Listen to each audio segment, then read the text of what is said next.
Bonjour à tous, ici Piero San Giorgio. Vous l'avez sans doute entendu ces derniers jours, il y a un nouveau virus, le hantavirus. Alors attention, ce n'est pas le hentai virus, mais c'est un virus qui se serait développé.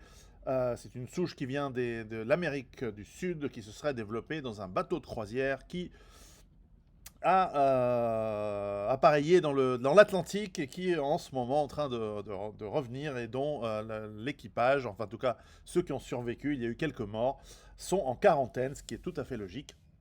Alors, est-ce que c'est une nouvelle pandémie? Est-ce que c'est la nouvelle crise sanitaire qui arrive?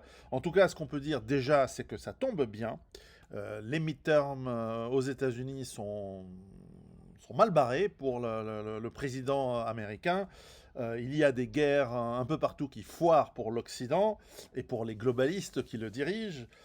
Il y a une dette ingérable et un système financier qui, malgré le fait que les bourses soient au son maximum, est complètement foireux. C'est une bulle gigantesque qui pourrait éclater à tout moment. Nous avons une inflation galopante avec des populations qui bientôt vont être dans une situation de désespoir encore plus grand que d'habitude, avec des risques de révolte. Donc évidemment, on peut se dire, une pandémie à ce moment-là, ça pourrait être une bonne chose. Mais comme vous le savez, j'ai coécrit un livre qui s'appelle NRBC avec un responsable du GIGN qui s'occupait de la cellule euh, radiologique, nucléaire, biologique, chimique. Et donc dans l'aspect biologique, c'est quelqu'un qui, avant d'être un soldat d'élite, est aussi un biologiste et qui donc connaît bien les virus. D'ailleurs, je vous parlerai de son livre à la fin.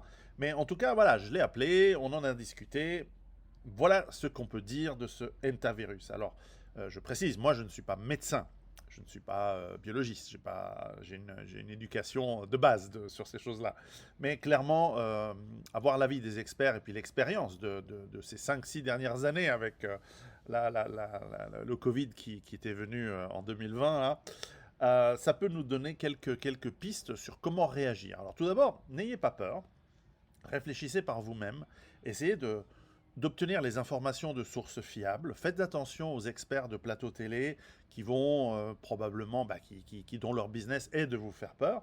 D'ailleurs, tiens, moi aussi, je vais vous dire, si vous voulez pas avoir peur, lisez un très très bon livre qui s'appelle Survivre à la peur en 2 tomes, qui vous apprend à comment gérer votre émotion, vos émotions de peur, d'angoisse, d'anxiété, qui vont être suscitées par les médias si cette information de hantavirus va se propager dans les médias en tout cas. Alors, ce qu'on peut dire sur ces virus, les hantavirus évidemment sont connus, il y en a beaucoup, il y a plusieurs souches, il y a plusieurs centaines de sortes différentes. En général, c'est évidemment des virus qui sont portés par les rongeurs, souris, rats, etc. Donc, assez courant, hein. Moi je l'ai eu, hein. Moi j'ai eu un hantavirus il y a quelques années.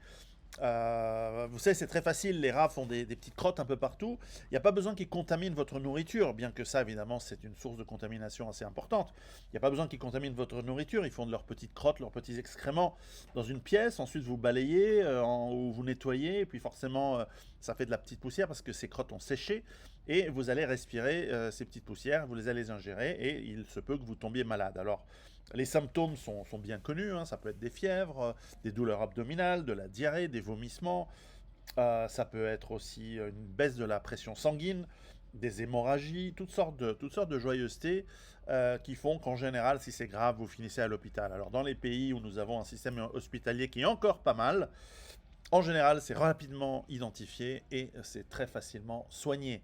Mais si vous ne le faites pas assez bien, et dans des cas plus graves, et là il semble que c'est une souche, la souche andine, qui est un petit peu plus grave, eh bien vous avez une chance de mourir si vous n'êtes pas soigné rapidement.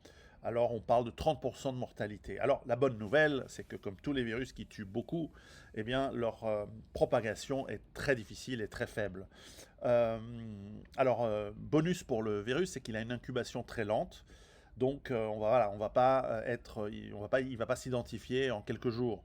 Il va falloir du temps. En revanche, c'est clair que si vous l'avez, si vous sentez ces symptômes, allez voir un médecin, allez aux urgences.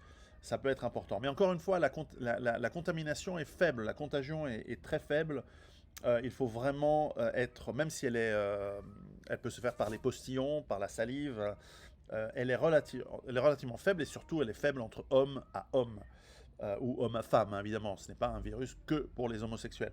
C'est un virus pour les humains, qui peut se transmettre d'humain à humain, donc blague à part, et qui, voilà, est donc à prendre au sérieux. Néanmoins, voilà, ce n'est pas si grave. Alors c'est bien connu parce que déjà en Corée, pendant la guerre de Corée, il y avait ces symptômes. Alors il y a eu à peu près 3000 cas de soldats américains entre 1950 et 1953 qui ont sacrément morflé. Ils ne sont pas tous morts, hein, mais qui ont subi ce virus qui a été identifié dans les années 70, puisqu'ils avaient gardé le virus en, en conservation, enfin voilà, en laboratoire, et ils ont confirmé que c'était un hantavirus. Donc c'est quelque chose que l'on connaît et qui devrait pas normalement se propager. Alors c'est vrai que c'est étonnant qu'on ait des... On nous parle de plusieurs foyers d'épidémies à travers le monde. Il y en aurait 9 ou 10 à travers le monde. On parle de Singapour, on parle des États-Unis, etc. Alors, bien sûr, ça peut se propager par des gens qui ont pris l'avion. Et puis, bien sûr, ça peut être le fait que tout d'un coup, on se focalise sur ce virus-là. Et donc, les cas qui existent de toute façon normalement tout le temps, il y a tout le temps des cas de virus de toutes les sortes à un moment ou à un autre. Et bien à ce moment-là, ben, on les médiatise et donc on essaie de faire un peu de buzz, un peu d'anxiété qui fait vendre, évidemment. Et donc ça peut être tout à fait normal. Ce n'est pas que tout d'un coup, il y ait Bill Gates qui soit allé envoyer des souches de virus et qu'il ait empoisonné des gens à travers le monde. Le mec, c'est une pourriture, mais enfin, il ne peut pas être tout le temps sur tous les mauvais coups. Donc on se calme, on va respirer un bon coup, on va surtout réfléchir par soi-même. Alors pour l'instant, l'Organisation mondiale de la santé dit qu'il n'y a pas de risque de pandémie, mais en même temps, vous vous souvenez que quand le Covid a démarré, il n'y avait pas de risque, puis ensuite c'était le risque, puis ensuite il n'y avait pas besoin de masque parce qu'il n'y en avait pas de toute façon, et ensuite il fallait absolument mettre, et ensuite ils nous ont confinés, et ensuite ils ont essayé de nous... enfin voilà, la mortalité a explosé, enfin, vous vous souvenez ce qu'ils nous ont fait en 2021, 2021-2022. Bref, méfiance donc réfléchissez par soi-même. Faites attention, lisez, renseignez-vous. Et donc, c'est pour ça que je vous propose deux choses.